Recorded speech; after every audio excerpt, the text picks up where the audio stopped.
आपके ही वाक्य है कि जो व्यक्ति जैसा कर्म करता है उसका फल वैसा ही वह प्राप्त करता है। का पुत्र तभी उसके सामने मरता है जब उसका बहुत बड़ा पाप होता है। 100 जन्मों तक कोई पाप नहीं किया है, बताइए मेरे 100 पुत्र मेरे आंखों के सामने मार डाले गए।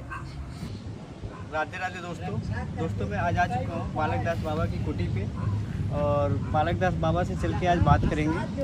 और बालक दास बाबा की सेवा करते हैं यहाँ पे एक महाराज जी हैं। और दोस्तों आप लोग बार बार कमेंट में ये पूछते हैं कि ये एड्रेस कहाँ का है, तो मैं आज आपको बता दूँ कि संत कबीर नगर ज़िले में मुखलिसपुर चौराहे से 10 किलोमीटर की दूरी पे एक रेवटा साकी नामक गाँव है। और उसी गाँव के थोड़ी दूरी पे महाराज जी का कुटी है। तो आपका ज़्यादा समय ना लेते हुए चलते हैं, सीधी बात करते हैं महाराज जी। जैसे महाभारत में वर्णन आता है कि जब धृतराष्ट्र के 100 पुत्र मार डाले गए, भगवान श्री कृष्ण धृतराष्ट्र के पास पे पहुँचे। भगवान को देख करके धृतराष्ट्र अधीर होकर के भगवान से कहने लगे कि महाराज, आपके ही वाक्य है कि जो व्यक्ति जैसा कर्म करता है उसका फल वैसा ही वह प्राप्त करता है। और ये भी नियम है धर्मशास्त्र का कि किसी का पुत्र तभी उसके सामने मरता है जब उसका बहुत बड़ा पाप होता है।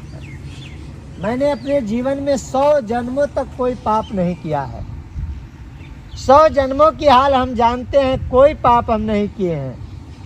लेकिन यह बताइए मेरे 100 पुत्र मेरे आंखों के सामने मार डाले गए, आज मुझे कितनी पीड़ा हो रही है। मैंने तो जीवन में कोई पाप नहीं किया 100 जन्मों तक। भगवान श्री कृष्ण खड़े होकर के मुस्कुराने लगे, बोले आप सब कुछ जानते हैं, 100 जन्मों के हाल को आप भली भांति जानते हैं कि मैंने 100 जन्मों में कौन कौन सा काम किया है। लेकिन उससे पहले एक जन्म में आपने जो कर्म किया हुआ आपको नहीं पता है। धृतराष्ट्र ने कहा कि नहीं महाराज, मुझे नहीं पता है। भगवान ने कहा कि उस समय भी आप राजा थे और आपके शरीर में कुष्ठ रोग हो गया था। जब राज वैद्य से आपने पूछा कि इस कुष्ठ रोग को अच्छा करने के लिए कौन सी दवा का उपयोग किया जाए, तो राज वैद्य ने कहा कि हंस को मार करके और उसका तेल निकाल करके आपके शरीर में मालिश किया जाए तो आपका कुष्ठ रोग अच्छा हो जाएगा। आपने 100 हंसों को मरवा डाला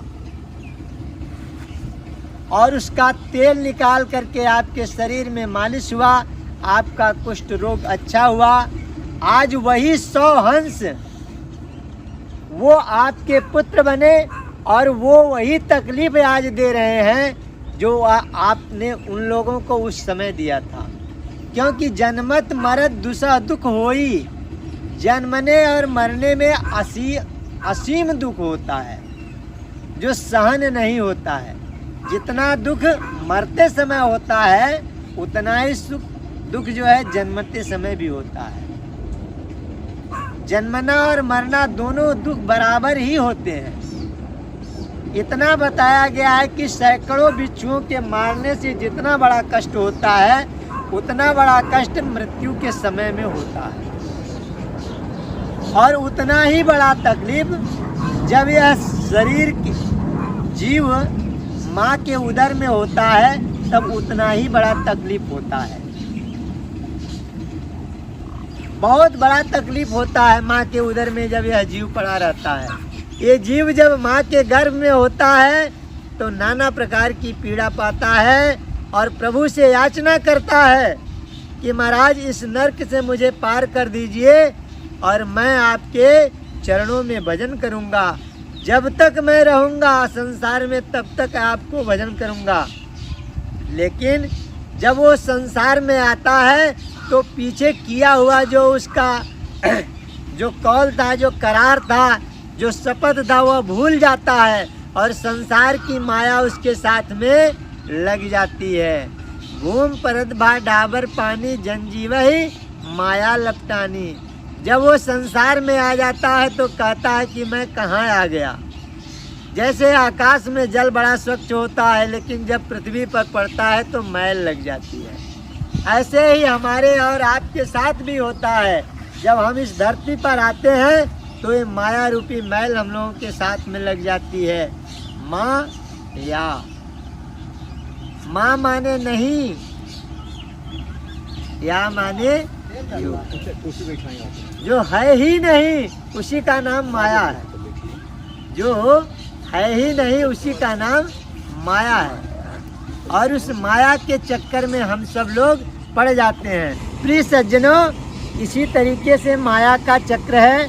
हम माया के चक्र में पड़ करके संसार के बंधन में आकर के बंध जाते हैं, और बंधने के बाद में हम कहते हैं कि हमको माया ने पकड़ लिया। अरे भैया, माया कहाँ पकड़ी है? माया को तो हमने पकड़ा है। माया कहाँ दिखाई दे रही है? हैं?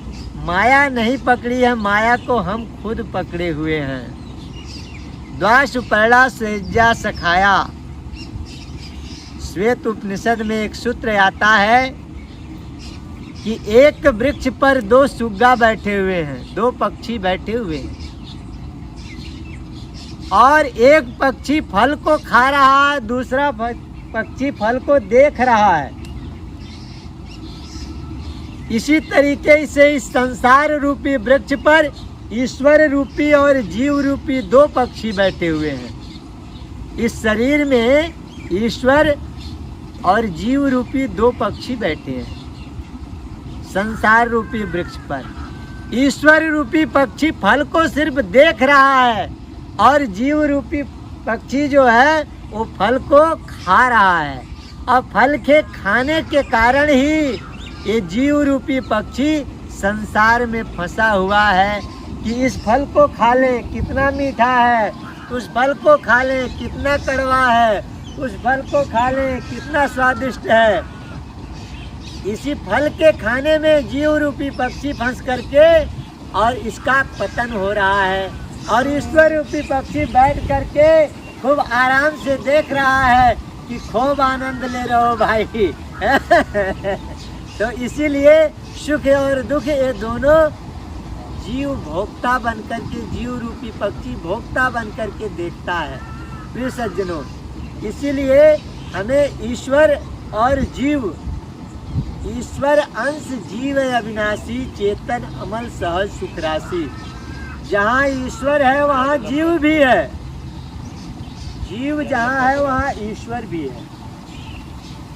फर्क क्या है कि ईश्वर सिर्फ दृष्टा है और जीव भोक्ता है। जीव जो है वह भोक्ता बनने के कारण दुखी हो रहा है, और ईश्वर दृष्टा बनने के कारण वह सुखी है। जब आप किसी चीज को भोग के रूप में स्वीकार करेंगे तो आपके अंदर दोष पैदा करेगा, लेकिन आप यदि अपने शरीर के निर्वाहन के लिए करते हैं तो उसमें दोष नहीं पैदा होता। शरीर निर्वाहन के लिए धर्मशास्त्रों में भी बताया गया है, शरीरम माध्य खलु धर्म साधन। शरीर की रक्षा करना पहला धर्म है, क्योंकि शरीर है तभी आप कर्म कर सकते हैं, शरीर नहीं है तो आप कर्म नहीं कर सकते हैं। इसलिए शरीर की सुरक्षा करना पहला धर्म है। और उस शरीर को कैसे सुरक्षित किया जाए, कैसे संरक्षित किया जाए शरीर को, जब तक इसमें शुद्धता रहेगी तब तक ये शरीर शुद्ध रहेगा। शुद्ध हवा जाएगी, शुद्ध जल जाएगा, शुद्ध भोजन जाएगा, तो उच्च विचार आपके आएंगे। जब शुद्ध वस्तु आपके शरीर के अंदर जाएगी तो आपके विचार उच्च होंगे, और जब आपके विचार उच्च होंगे तो आपके जो कर्म होगा वह भी उच्च होगा, क्योंकि पहला कर्म आप मन से ही करते हैं। इसके बाद आप इंद्रियों से कार्य करना शुरू करते हैं, यानी आँख से, हाथ से, नाक से, मुख से, लेकिन पहला इशारा मन ही करता है। और मन कब शुद्ध होता है? जब आप शुद्ध भोजन करेंगे, शुद्ध जल ग्रहण करेंगे, शुद्ध हवा ग्रहण करेंगे, तभी आपके विचार शुद्ध होंगे।